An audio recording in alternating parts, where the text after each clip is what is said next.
তার আশা ছিল দল তাকে বাঁকুড়া লোকসভায় প্রার্থী করবে। প্রার্থী হতে না পেরে অভিমানের কথা প্রকাশ্যে বলেও ফেলেছিলেন অভিনেত্রী সায়ন্তিকা বন্দ্যোপাধ্যায়। তবে তার অভিমানের দাম পেলেন অভিনেত্রী। বাঁকুড়া লোকসভার বদলে তাকে বরাহনগর বিধানসভা উপনির্বাচনে প্রার্থী করল শাসক তৃণমূল। আগামী 1 জুন ওই আসনে ভোট গ্রহণ, ফল ঘোষণা। লোকসভার ফল ঘোষণার দিন 4 জুন।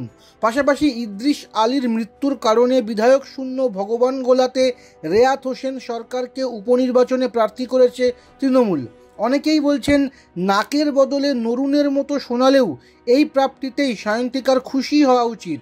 আর যদি তিনি বরাহনগরে জিতে বিধায়ক হতে পারেন তাহলে তো তার পরিষদীয় রাজনীতিতে যাওয়ার স্বপ্নও পূরণ হয়ে যাবে। বিধায়ক পদ থেকে তাপস রায়ের ইস্তফার কারণে ওই কেন্দ্রে উপনির্বাচন হচ্ছে।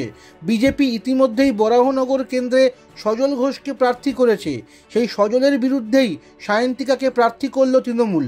আনুষ্ঠানিকভাবে নাম ঘোষণার আগেই অবশ্য বরাহনগরে রটে গিয়েছিল সায়ন্তিকাকে প্রার্থী করা হবে।